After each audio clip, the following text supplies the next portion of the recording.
Muy buenos días, ¿cómo están? ¿Están muy bien? Sí. ¿Desayunaron o vinieron en ayuno? ¿Están ayunando? Sí. Bueno, de verdad que qué gusto poder estar compartiendo con ustedes este domingo especial, donde estamos continuando con lo que es el estudio del libro. ¿Cuál hemos estado estudiando? Efesios, ¿sí? Muy bien. Vamos a poner ese tiempo en las manos del Señor, primero que todo, para que Él nos instruya a través de su palabra y pues seamos guiados y transformados. Así que los invito a que cerremos nuestros ojos y nos conectemos con el Señor. Padre bueno y bendito, gracias nuevamente, Señor, acá nos presentamos y en esa oportunidad, Espíritu Santo, para que el mensaje, Señor, nos transforme, Señor, nos sigas transformando a través de tu palabra.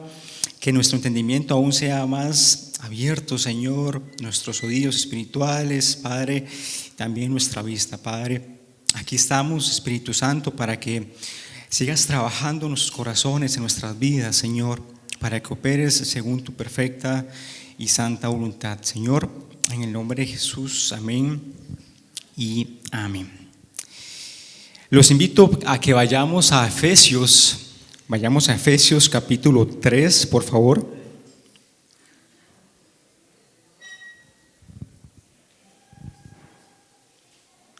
Y esta prédica lleva por título El misterio de la iglesia. Vamos a ver cuál es ese misterio del cual vamos a estar conversando el día de hoy, dirigido a la iglesia.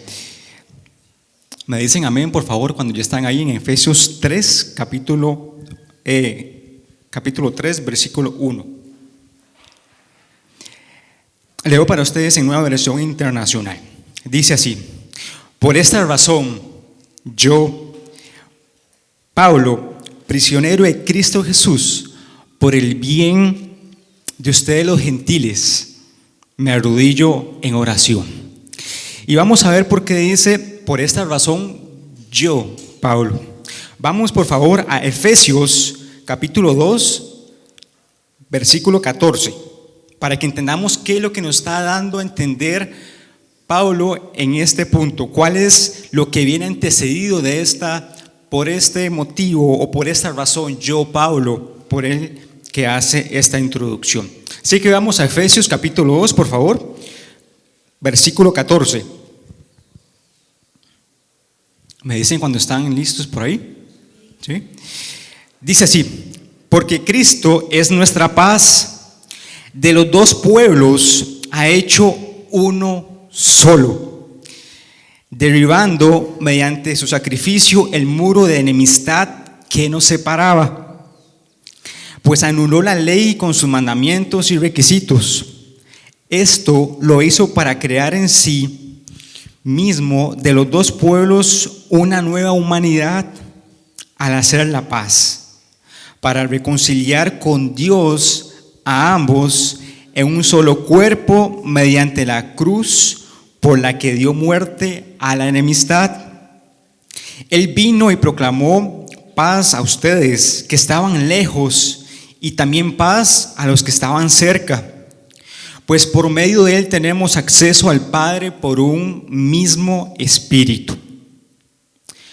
Por lo tanto, ustedes ya no son extraños ni extranjeros, sino conciudadanos de los santos y miembros de la iglesia de Dios, edificados sobre el fundamento de los apóstoles y los profetas, siendo Cristo Jesús mismo la piedra angular. En él todo el edificio bien armado se va levantando para llegar a ser un templo santo en el Señor. En él también ustedes son edificados juntamente para ser morada de Dios por su Espíritu. Pablo inicia recordando que él está preso. ¿Y cuál es el motivo? Nos podemos preguntar, ¿por qué Pablo es que estaba preso en ese momento cuando él escribió esta carta a los Efesios? Y muy posiblemente ellos se preguntaban, bueno, ¿por qué Pablo estando preso o por qué él estaba preso en ese momento? Y podemos ver y entender que Pablo estaba en ese momento preso por lo que él venía haciendo juntamente. Y como lo veíamos en Efesios 2:14 y la lectura que hicimos, él estaba predicándoles acerca de que ya no había división entre los gentiles y entre los judíos, sino que esa separación ya había desaparecido. Ya solo había un único cuerpo. Esas barreras, esas divisiones, esas fricciones que habían entre estos dos grupos ya habían desaparecido. Y esto a través del sacrificio que hizo Jesús en la cruz. Así que Pablo fue arrestado por eso, porque él andaba predicando de que ya no hay división. Y recordemos también que los judíos veían con desprecio a los gentiles, inclusive les llamaban hasta perros. Vean qué fuerte era esa enemistad que había entre esos dos pueblos, tratarlos como perros. Había una separación increíble entre ellos. Los judíos se creían que eran los únicos que tenían el acceso directo, pero Jesús vino a cambiar la historia, a cambiar este escenario y a partir de ahí poder traer esa unión entre ambos pueblos.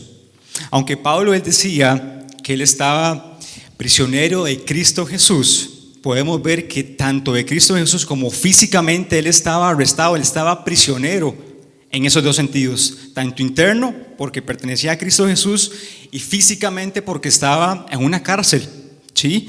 Y entonces físicamente él estaba bajo la custodia, por decirlo de alguna forma, de Nerón, de Roma, de ese sistema que lo había llevado preso porque él estaba diciendo algo que no le hacía, que le hacía ruido más bien al pueblo. Y él predicaba eso y lo vivía.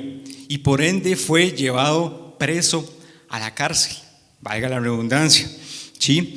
Pero sin embargo él creía en la soberanía de Dios. Esa situación que él estaba experimentando, que él estaba viviendo de estar preso, no hacía que él se alejara y que él viera que ya Dios lo había abandonado, sino que él seguía diciendo: yo estoy preso acá, pero todo este plan, todo este momento que estoy viviendo, Dios lo tiene bajo su soberanía.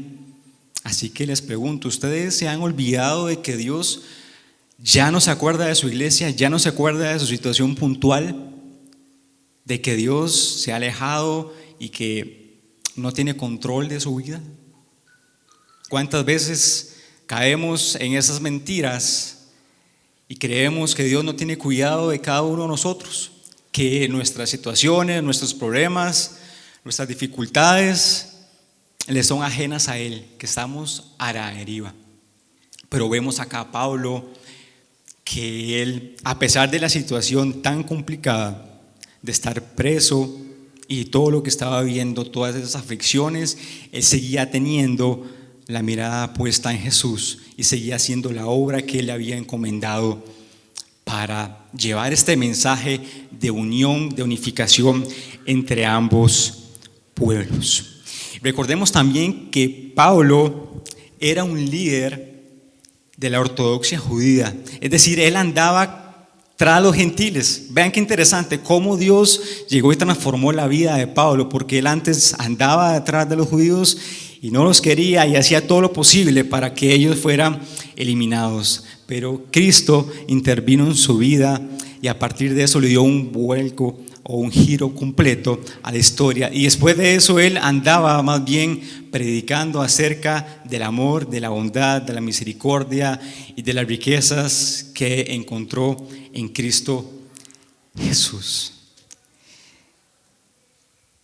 La posición contra Pablo fue gracias a ese apoyo que obtuvo de forma incondicional a la causa de los gentiles. Es decir, ya él se pasó al bando de los gentiles. Antes él estaba del lado de los judíos y no quería para nada a los gentiles. Y gracias al amor y a la misericordia de Dios, de la cual él continuaba predicando, tuvo un cambio. Vamos a Efesios capítulo 3, versículo 2.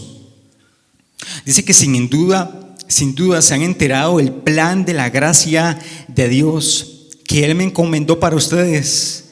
Es decir, el misterio que me dio a conocer por revelación, como ya les escribí brevemente. Al leer esto podrán darse cuenta de que comprendo el misterio de Cristo.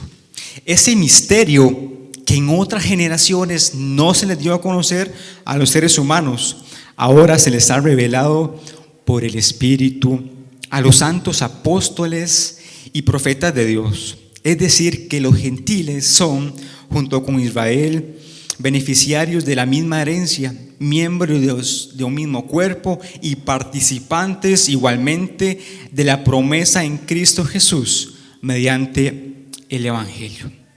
Así como a Pablo se le encomendó el plan de la gracia, y usted se pregunta, bueno, ¿qué es el plan de la gracia? Y ya lo vamos a ver. Es que todo creyente es administrador de un llamamiento. Nosotros, como creyentes, hemos sido llamados a ser administradores. ¿De qué? De los dones espirituales que Él nos ha dado, de las oportunidades también, de las habilidades que Él nos ha concedido, del conocimiento también y de todas las demás bendiciones que Él nos ha recibido o que hemos recibido de parte de Él. ¿Alguno de ustedes cree esto? Sí, que hemos sido llamados a ser buenos administradores de lo que Él nos ha brindado, así como Pablo nos indica. Ahora, ¿cuál es ese misterio? Nos preguntamos, bueno, ¿cuál es ese misterio del cual hemos venido platicando y vemos en la lectura que hicimos recientemente? Misterio en griego significa, o es la palabra misterium, que significa que ya no está celosamente guardado, sino que está a la vista. Es decir, es una verdad escondida del conocimiento o comprensión humana, pero que está descubierta por revelación de Dios. Es decir, Dios mismo se le reveló a Pablo de forma directa para poder llevarle este mensaje, decirle: Pablo, necesito que le digas a la iglesia de Éfeso, a los gentiles, que ya no hay división. Esa división que existía, esa separación, ya no aplica, ya no existe eso, ya fue eliminada por completo. Así que Dios llamó a Pablo a ser administrador del misterio con la responsabilidad de compartirlo a los gentiles. Es decir, no solo que él se guardara esa verdad que había sido revelada, sino que él llevara esto hasta los gentiles, que eran buenas nuevas. Imagínense para el pueblo de los gentiles todo lo que habían vivido y que ahora les llegaran con estas buenas nuevas. ¿Cómo nos pondríamos? Cuando nos dan una buena noticia, ¿cómo nos ponemos? Contentos, ¿cierto? Dicen, ¿verdad? A un aumento de salario o vienen cosas, vamos a pasear. Cuando nos ponemos en este tipo de situaciones, expuestos a buenas noticias, a buenas nuevas, o que hubo algún milagro, ¿cómo nos ponemos? Nos ponemos contentos, ¿cierto? Cuando hay ese tipo de noticias hacia nuestra vida. Imagínense los gentiles que habían sido despreciados por tanto tiempo, cómo se sentían al saber que había esperanza para ellos, que habían buenas nuevas y que venían de parte de Pablo directamente de Dios. Esa unión completa de los gentiles con los judíos y Cristo, que era lo radicalmente nuevo, y se lo reveló a Pablo venciendo su arraigo prejuicio judío. Recordemos el contexto del cual venía Pablo. Era judío y ahora le está diciendo: vaya y dígale a esos que usted perseguía que ahora hay unión por medio de Cristo Jesús y que ahora hay un único pueblo judío gentil, que por su muerte Cristo derribó las barreras entre estos grupos, entre Dios y el hombre. Y ahora está creando una nueva sociedad multicultural y que es a la vez la familia que Dios ama. Así como vemos esa unión entre esos dos pueblos, podemos ver también que antes estábamos separados, ¿cierto? Estábamos separados de la gloria de Dios, pero que a través del sacrificio de Cristo Jesús, ahora tenemos ese acceso libre y directo hacia la gracia del Señor. La idea de incluir a los gentiles en un solo cuerpo al lado de los judíos era equivalente espiritualmente a decir que los leprosos ya no tenían que ser aislados de las demás personas. cómo se ha tratado a las personas espiritualmente, que vemos, que podemos entender esa separación que había, pero que ahora pueden mezclarse, pueden convivir de forma pacífica, gracias a Cristo. Leo para ustedes en 1 Corintios, si tienen donde apuntar, apunte por favor este versículo, 1 Corintios 12, del 12 al 13. De hecho, aunque el cuerpo es uno solo, tiene muchos miembros, y todos los miembros, no obstante ser muchos, forman un solo cuerpo. Así sucede con Cristo. Todos fuimos bautizados por un solo espíritu para constituir un solo cuerpo, ya seamos judíos o gentiles, esclavos o libres, y a todos se nos dio de beber o a beber de un mismo espíritu. Romanos 3, 29. ¿Es acaso Dios solo Dios de los judíos? ¿No lo es Él también de los gentiles? Sí, también es Dios de los gentiles. Los gentiles son, juntos con los cristianos, coherederos de la misma bendición, miembros del mismo cuerpo y copartícipes de la misma promesa. Este privilegio compartido lo disfrutan por igual todos los creyentes, sean gentiles, judíos, si están en unión con Cristo y por medio del Evangelio. Y eso es importantísimo.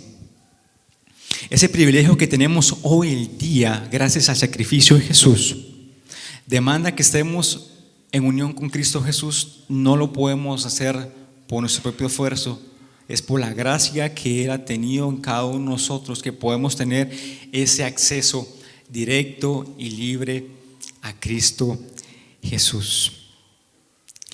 Y esto lo podemos ver desde el inicio de la historia, porque en el Antiguo Testamento Dios habló con un propósito para los gentiles, de que toda la familia, le habló directamente a Abraham, diciéndole que a través de él todas las familias serían benditas por medio de él. Entonces ya vemos que como el plan de Dios se viene constituyendo, se viene construyendo desde el inicio, no es algo que Dios se sacó como de la manga y hoy voy a hacer esto, sino que ya es un propósito o un plan eterno que Él ha tenido desde el inicio. En Gálatas 3:8, en efecto, la Escritura, habiendo previsto que Dios justificaría por la fe a las naciones, anunció de antemano el Evangelio a Abraham: por medio de ti serán bendecidas todas las naciones. Y en Gálatas 3:14 dice así: así sucedió para que por medio de Cristo Jesús la bendición prometida de Abraham, vemos el cumplimiento de ese mensaje que le fue llegado a Abraham, sea cumplido en ese momento. La bendición prometida a Abraham llegará a las naciones, y para que por fe recibiéramos el Espíritu según la promesa. Así como Pablo tenía la necesidad y la obligación de llevar ese mensaje, esas buenas nuevas a el pueblo de los Efesios y específicamente a los gentiles, esa comisión que le fue dada a él, y donde dice: de ese evangelio llegué a ser servidor, en Efesios 3, de 7 al 8, de ese evangelio llegué a ser servidor. Este fue el regalo que Dios me dio por su gracia, conforme a su poder eficaz. Aunque soy el más insignificante de todos los santos, recibí esta gracia de predicar a las naciones las incalculables riquezas de Cristo. Anunciar las buenas nuevas de este evangelio traía a los gentiles realmente buenas nuevas para ellos. Acceder a las riquezas de Cristo Jesús, accesibles gratuitamente debido a la cruz, incluyendo la resurrección y la victoria sobre el pecado. Reconciliación con Dios y la incorporación junto con los cristianos judíos en esta nueva sociedad. El final de la hostilidad y el comienzo de la paz. El acceso al Padre a través de Cristo por medio del Espíritu. La membresía de su reino. y demás. Entonces, si nos preguntamos, bueno, ¿cuáles son esas riquezas que hoy en día a mí me aplican como creyente? Y eso es muy buena pregunta. ¿Cuáles son esas riquezas que a mí hoy día me aplican? Y vamos a ver algunas de ellas. Riquezas como, vamos a ir a Romanos 2.4, por favor, acompáñenme a Romanos 2.4.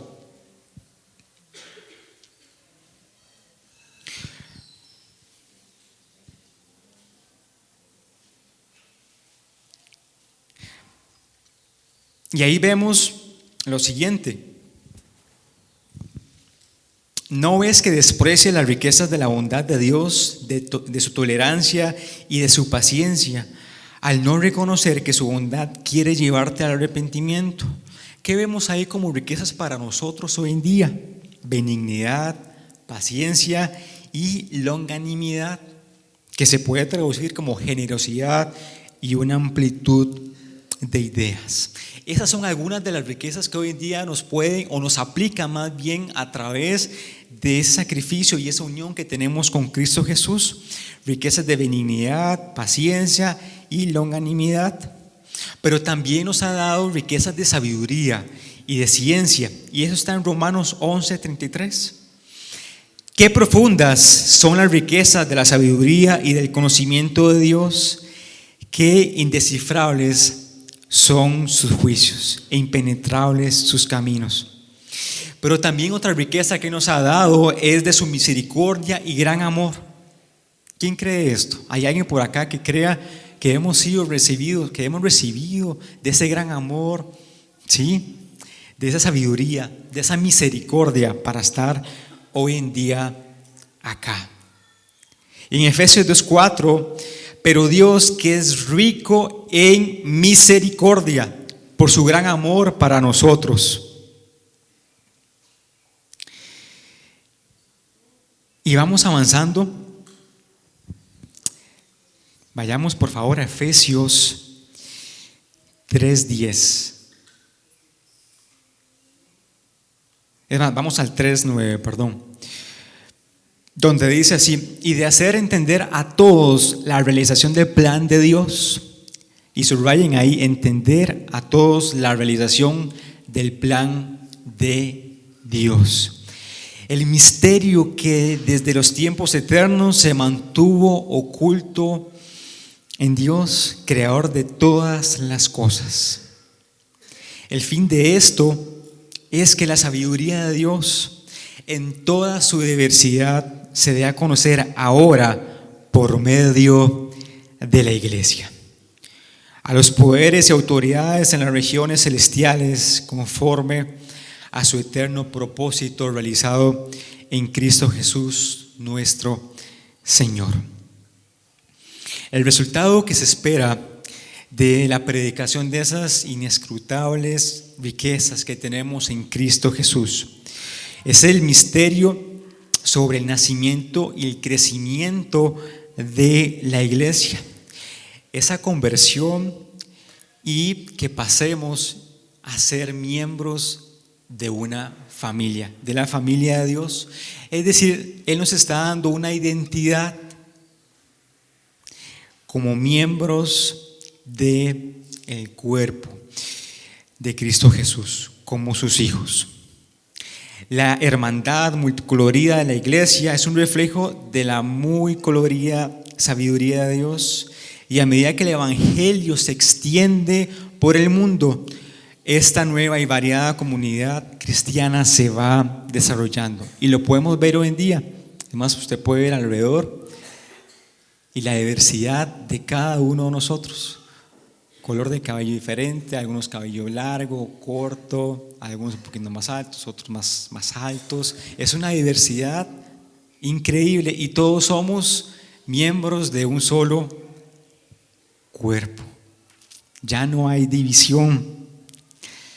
Él nos ha dado esa identidad.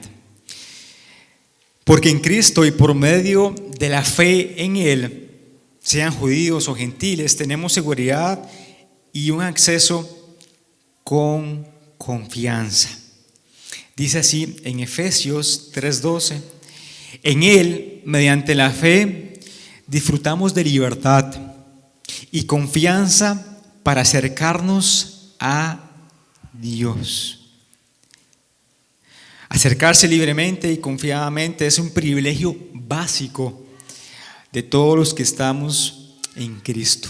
¿Y cuántas veces lo creemos? Porque hemos leído tantas veces la Biblia y el versículo que ya hasta lo repetimos como loras,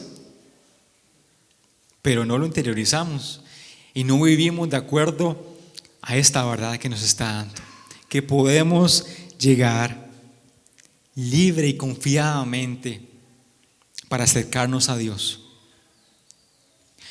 Es como cuando uno está pequeño y tiene a su padre o a su madre y sabe que puede ir a los brazos de ellos y que no nos van a rechazar, que no nos van a despreciar. No sé si alguno ha tenido la posibilidad o vivió alguna experiencia de ese tipo cuando era pequeño o pequeña y llegaba de los padres. Tal vez tenían ganas de contarle algo, llegaban con una emoción increíble, pero sus papás no le daban como ese acceso, no tenían como esa posibilidad. Pero aquí Dios nos está diciendo que a pesar de todas esas circunstancias de pequeños o de que hemos estado viviendo, Él está disponible para nosotros y siempre nos ama. A través de ese sacrificio que Él hizo en Cristo Jesús, podemos acercarnos libremente. No importa el pasado que hayamos tenido, con todos los montón de pecados que hayamos cometido, Él nos dice: hijo, hija, ven a mí. Puedes acercarte libremente y de una forma confiada, que yo no te voy a juzgar, a rechazar, ni a criticar, ni a señalar por la condición con la cual llegaste acá. ¿Cuántas veces en las familias se dan esas separaciones, esos desprecios? Pero el Señor quiere que estemos unidos en Él, que nos llevemos como hermanos, que el amor que Él ha derramado hacia nosotros, ese amor también lo compartamos con otras personas, no solo los miembros de la iglesia, sino también que seamos esas personas, esos embajadores de Dios hacia otras personas que no conocen de estas riquezas, y más bien a veces nos comportamos de una forma egoísta al atesorar eso. Ay, sí, Dios me ama a mí nada más, y los feos que se mueran, ¿verdad? ¿Cuántas veces pensamos así?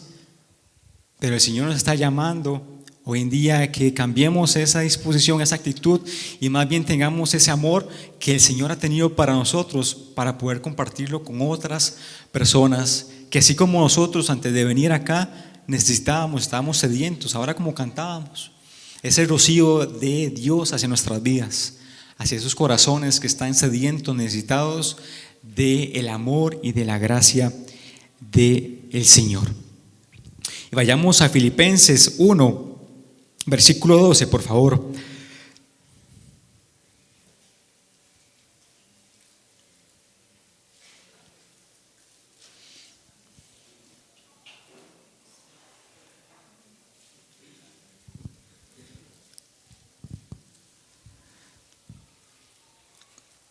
Leo para ustedes rápidamente en Efesios 3:13, donde ya Él cierra esta parte y dice así: Pablo a los Efesios: así que les pido que no se desanimen a causa de lo que sufro por ustedes, ya que estos sufrimientos míos son para ustedes un honor. Y ahora sí vamos a Filipenses, donde dice así: hermanos, quiero que sepan que en realidad lo que me ha pasado ha contribuido al avance del Evangelio. Es más, se ha hecho evidente a toda la guardia del palacio y a todos los demás que estoy encadenado por Cristo o a causa de Cristo. Gracias a mis cadenas, ahora más que nunca, la mayoría de los hermanos confiados en el Señor se han atrevido a anunciar sin temor la palabra de Dios. Es decir, Pablo les estaba diciendo que a través de lo que él estaba viviendo, ese sufrimiento, muchas personas habían sido alcanzadas, tenían el alcance o habían conocido de el Evangelio a través de ese sacrificio o de ese momento turbio, confuso, complicado que estaba viviendo Pablo al estar preso. Y es una invitación para que el día de nosotros veamos que así como otras personas han permitido o han experimentado sufrimiento, dolor, para que el Evangelio llegue hasta nosotros, hasta que tengamos conocimiento, nosotros estamos dispuestos a que otras personas también puedan alcanzar y puedan conocer de eso mediante nuestro esfuerzo, mediante ese sacrificio que vivió Pablo. Así que esto es parte del plan que el Señor tenía y que Pablo, en medio de esa situación, él dijo: aunque la cosa se vea turbia, se vea gris, aunque no veamos el sol, sigo confiando en el Señor.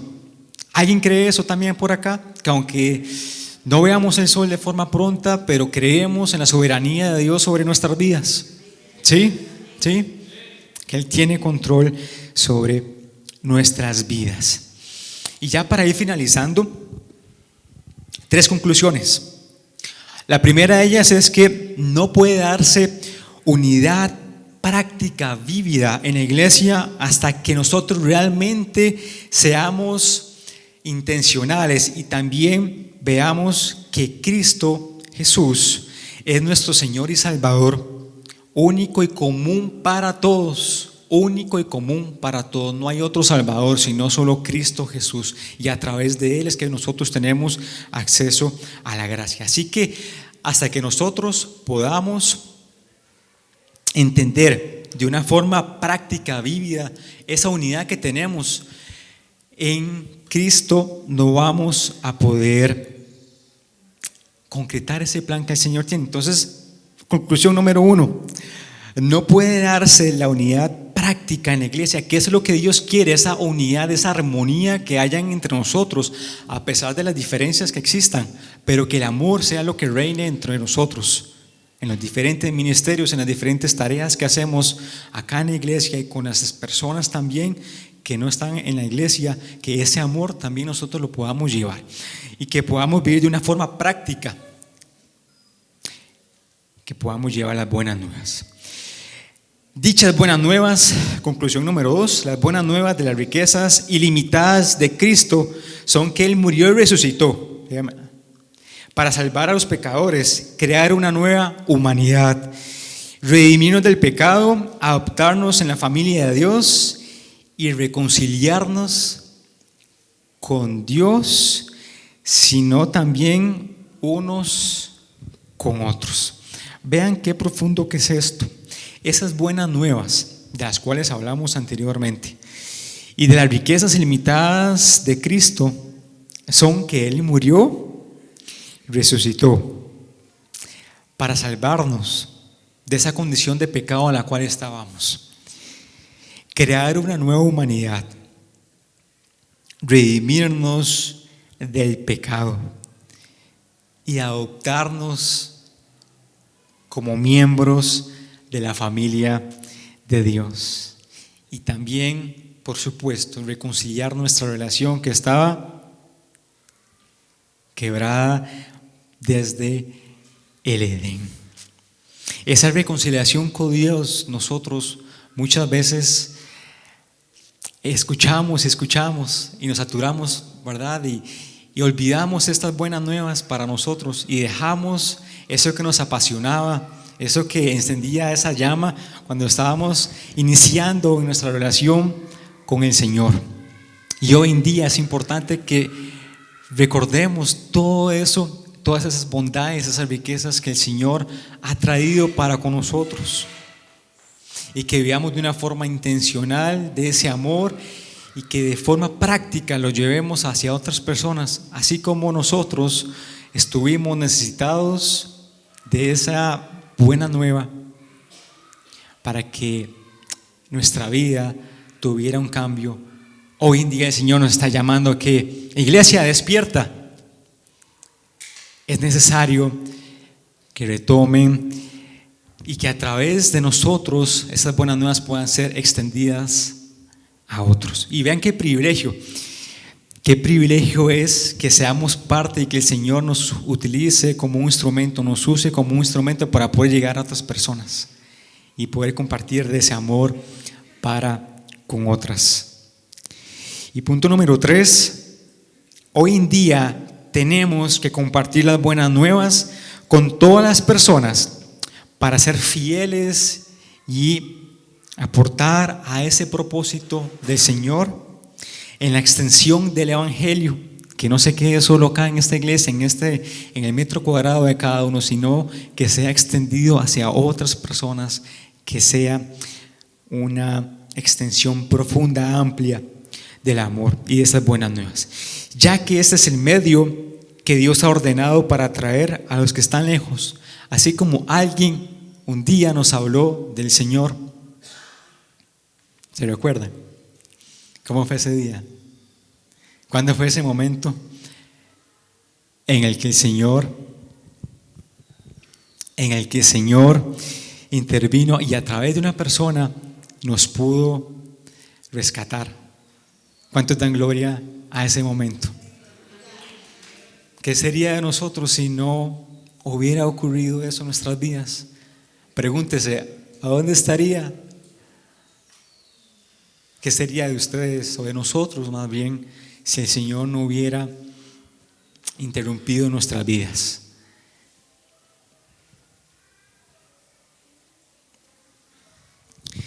Los invito a que nos pongamos de pie para celebrar ese tiempo.